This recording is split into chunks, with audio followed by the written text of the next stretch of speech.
Hello students, welcome to chemistry Gujarati medium. Class 11નો chapter number 2 પરમાણુનું બંધારણમાં ટોપિક છે પરમાણ્વીય ક્રમાંક, દળ ક્રમાંક, આઇસોટોપ, આઇસોબાર, આઇસોટોન અને આઇસો ઇલેક્ટ્રોનિયમ. તો સૌથી પહેલાં પરમાણ્વીય ક્રમાંક અને દળ ક્રમાંકનો ઉપયોગ કરીને આપણે કોઈ પણ તત્વને દર્શાવી શકીએ છીએ. જેમાં સૌથી પહેલાં તત્વની સંજ્ઞા લખવાની. કોઈ પણ તત્વને દર્શાવવું હોય તો તત્વની સંજ્ઞા લખવાની, પછી તેની ડાબી બાજુ નીચેની તરફ પરમાણ્વીય ક્રમાંક લખવાનો, જેને Z તરીકે દર્શાવાય છે, અને ઉપર ડાબી બાજુ ઉપરની તરફ દળ ક્રમાંક લખવાનો, જેને A તરીકે દર્શાવાય છે. ઓકે, તો Z શું છે? પરમાણ્વીય ક્રમાંક, અને A છે દળ ક્રમાંક. હવે તત્વનો જેટલો પરમાણ્વીય ક્રમાંક હોય છે તેટલા જ તેમાં પ્રોટોન હોય છે. તો પરમાણ્વીય ક્રમાંક એ પ્રોટોનની સંખ્યા પણ થઈ.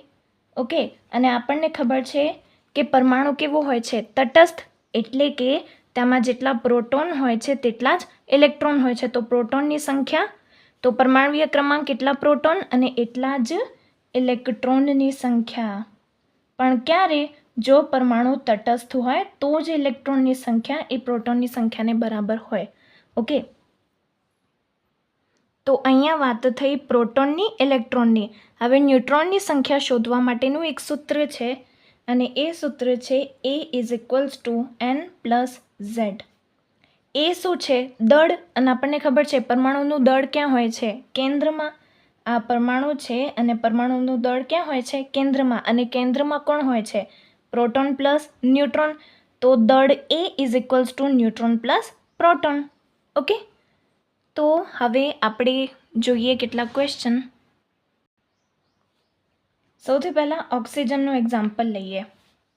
તો ઓક્સિજનની સંજ્ઞા O. હવે ઓક્સિજનનો પરમાણુ ક્રમાંક શું છે? 8. તો 8 નીચેની બાજુ, અને તેનો દળ શું છે? દળ ક્રમાંક 16. તો આ ઉપર 16 લખી દીધું. આ થયું ઓક્સિજનને દર્શાવવાનો તરીકો.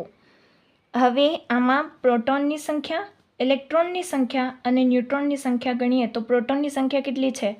પરમાણ્વીય ક્રમાંક જેટલી, એટલે કે 8. ઇલેક્ટ્રોનની સંખ્યા, પરમાણુ તટસ્થ છે, મતલબ પ્રોટોનની સંખ્યા = ઇલેક્ટ્રોનની સંખ્યા, તો ઇલેક્ટ્રોન પણ થયા 8. હવે ન્યુટ્રોન કેવી રીતે શોધવાના? A = N + Z કરીને N શોધવાનું છે, તો A - Z કરો. A - Z, A - Z એટલે કે 16 - 8 કરો, તો આ બી શું થયા? 8. ઓકે, હવે જો એમ લખું કે ઓક્સિજન 8, 16 બટ -2. હવે અહીં શું થશે? હવે અહીંયા ગણો પ્રોટોનની સંખ્યા, ઇલેક્ટ્રોનની સંખ્યા અને ન્યુટ્રોનની સંખ્યા. તો પ્રોટોન કેટલા છે? પરમાણ્વીય ક્રમાંક એટલે કે પ્રોટોન તો એના જ રહેશે, 8ના 8 જ. હવે ઇલેક્ટ્રોનની સંખ્યા બદલાશે. કેમ? કેમ કે અહીં દેખો 8 તો છે, પ્લસ અહીંયા ઓક્સિજને 2 ઇલેક્ટ્રોન એક્સ્ટ્રા લીધા છે, તો 8 + 2 થશે. -2 શું દર્શાવે છે? કે ઓક્સિજને 2 ઇલેક્ટ્રોન લીધા છે, તો આ થયા ઇલેક્ટ્રોનની સંખ્યા 10. અને ન્યુટ્રોન ગણો, A - Z થશે, એટલે કે 16 - 8 થશે, તો આ થયા 8. મતલબ કે જ્યારે પરમાણુ તટસ્થ ના હોય ત્યારે કોની સંખ્યા બદલાય? ઇલેક્ટ્રોનની સંખ્યા બદલાય, બાકી કોઈની સંખ્યા બદલાતી નથી. ઓકે, તો હવે એક કોયડો કરીએ જે બુકમાં આપેલો છે. ઓકે, કોયડો 2.1માં છે કે 35 Br 80માં પ્રોટોન, ન્યુટ્રોન અને ઇલેક્ટ્રોનની સંખ્યા ગણો. તો સૌથી પહેલાં ગણીએ પ્રોટોનની સંખ્યા. પ્રોટોન કેટલા છે? પ્રોટોન પરમાણ્વીય ક્રમાંક જેટલા, એટલે કે 35. ઓકે, હવે ન્યુટ્રોનની સંખ્યા N = આપણે કેવી રીતે ગણીએ છીએ? A - Z કરીને. A કેટલા છે? 80 - Z કેટલા છે? 35. તો 80 - 35, 40 ને 45, તો આ થઈ ન્યુટ્રોનની સંખ્યા. ઓકે, ઇલેક્ટ્રોનની સંખ્યા જોઈએ તો ઇલેક્ટ્રોનની સંખ્યા, હવે પરમાણુ કેવો છે? તટસ્થ છે. તટસ્થ એટલે કે કોઈ ± નથી લખેલું Brની ઉપર, મતલબ કે પ્રોટોનની સંખ્યા જેટલી જ ઇલેક્ટ્રોનની સંખ્યા છે, એટલે કે 35. ઓકે, આ થયો ક્વેશ્ચન પૂરો. નેક્સ્ટ કોયડો 2.2માં છે કે એક સ્પીસીસમાં ઇલેક્ટ્રોન, પ્રોટોન અને ન્યુટ્રોનની સંખ્યા અનુક્રમે 18, 16 અને 16 છે. તો આ સ્પીસીસની સંજ્ઞા દર્શાવો. તો હવે આ ક્વેશ્ચનમાં બિલકુલ ઊંધું છે. પહેલાં સ્પીસીસ આપેલી હતી, ઇલેક્ટ્રોન, પ્રોટોન, ન્યુટ્રોન શોધવાના હતા. હવે ઇલેક્ટ્રોન, પ્રોટોન, ન્યુટ્રોન આપેલા છે અને સંજ્ઞા શોધવાની છે. તો સૌથી પહેલાં લખી લઈએ કે ઇલેક્ટ્રોન કેટલા છે? 18. પ્રોટોન કેટલા છે? 16. અને ન્યુટ્રોન કેટલા છે? 16. ઓકે, તો સ્પીસીસ કોઈ બી સમજો એક્સ છે, એમાં અહીંયા શું આવે છે? પ્રોટોનની સંખ્યા કેટલી છે? 16. ઓકે, અને ઉપર શું આવે છે? એનું દળ ક્રમાંક, અને દળ ક્રમાંક A ઇઝ ઇક્વલ્સ ટુ શું હોય છે? ન્યુટ્રોન પ્લસ ઝેડ, એટલે કે proton. Neutron plus proton. Neutron કેટલા છે? 16 પ્લસ ઝેડ કેટલા છે? એટલે કે પ્રોટોન 16. Neutron 16, proton 16. 16 16 32, મતલબ કે દળ ક્રમાંક આવી ગયું 32. ઓકે, હવે ઇલેક્ટ્રોન. ઇલેક્ટ્રોન કેટલા છે? 18. દેખો, ઇલેક્ટ્રોન અને પ્રોટોનની સંખ્યા સમાન હોવી જોઈએ, પણ ના, અહીંયા સમાન નથી. ઇલેક્ટ્રોન 2 વધારે છે, મતલબ આ સ્પીસીસે 2 ઇલેક્ટ્રોન એક્સ્ટ્રા લીધા છે, તો -2 આવશે. હવે આ એક્સ શું છે? આ તત્વ કયું છે? તો અહીંયા દેખો, જે 16 છે, જે પ્રોટોનની સંખ્યા છે, એ પરમાણુ ક્રમાંક બી છે, અને 16 કોનો હોય છે? સલ્ફરનો. મતલબ આ સ્પીસીસ કેવી છે? સલ્ફર. 16, 32 અને -2. તો આ છે આપણો આન્સર. પ્રોટોનની સંખ્યા પરથી આપણે જાણી શકીએ કે આ કયો છે તત્વ. ઓકે, હવે આપણે કેટલાક શબ્દ સમજીએ. જેમ કે સૌથી પહેલાં છે આઇસોટોપ. આઇસોટોપને બીજું નામ છે સમસ્થાનિકો.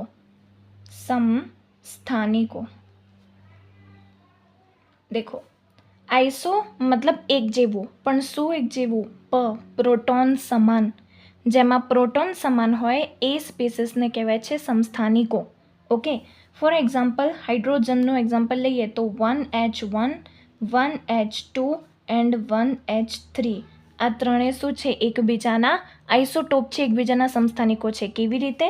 કેમ કે આઇસોટોપ પ્રોટોન સમાન. અહીંયા જુઓ, પ્રોટોન સમાન છે, પણ જે દળ ક્રમાંક હોય છે એ જુદા જુદા હોય છે. તો ખબર પડી? તો પ્રોટોનની સંખ્યા સમાન હોય તો એ થાય છે આઇસોટોપ. ઓકે, બીજું એક્ઝામ્પલ છે કાર્બનનું. જેમ કે કાર્બન 12 કાર્બન,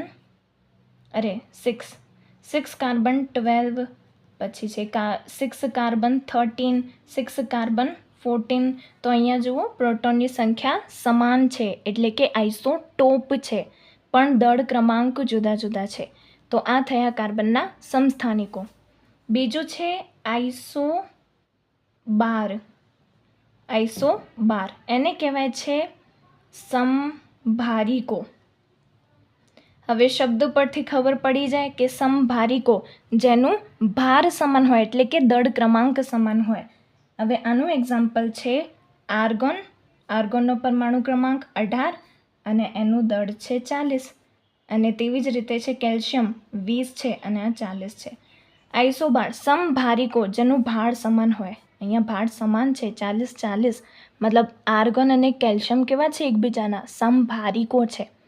ઓકે, તો અહીંયા શું છે?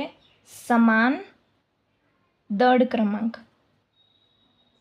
અહીંયા શું હતું? સમાન પ્રોટોન. ઓકે, બીજું છે આઇસોટોન. આઇસો એટલે સમાન, પણ શું સમાન? ન્યુટ્રોનની સંખ્યા સમાન હોય, એને કહેવાય છે આઇસોટોન. ફોર એક્ઝામ્પલ, ઓક્સિજનનો પરમાણુ ક્રમાંક 8, એનો દળ છે 16. અને એક કાર્બનનો આઇસોટોપ લઈએ 6, 14. તો હવે ન્યુટ્રોનની સંખ્યા ગણો. 16માંથી 8 જાય તો 8, 14માંથી 6 જાય તો 8. મતલબ આ શું છે? ન્યુટ્રોન. અને ન્યુટ્રોન કેવા છે? આ બંનેના સમાન છે. તો આ 8 ઓક્સિજન 16 અને 6 કાર્બન 14, આ બંને એકબીજાના આઇસોટોન છે, જેમાં ન્યુટ્રોનની સંખ્યા સમાન છે. ઓકે, હવે ચોથું છે શબ્દ આઇસોઇલેક્ટ્રોનિય.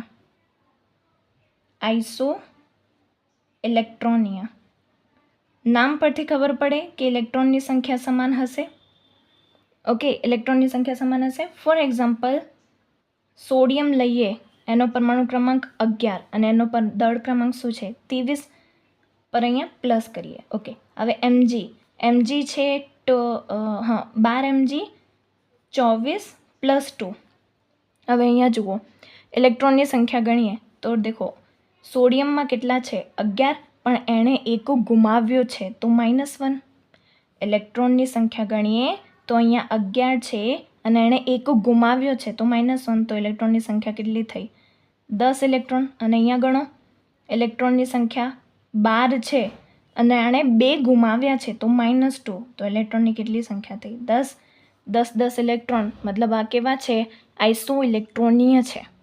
ઓકે, તો સમાન ઇલેક્ટ્રોન. આઇસોટોપમાં પ્રોટોનની સંખ્યા સમાન, આઇસોબારમાં દળ ક્રમાંક સમાન, આઇસોટોનમાં ન્યુટ્રોનની સંખ્યા સમાન અને આઇસો ઇલેક્ટ્રોનિયમમાં ઇલેક્ટ્રોનની સંખ્યા સમાન.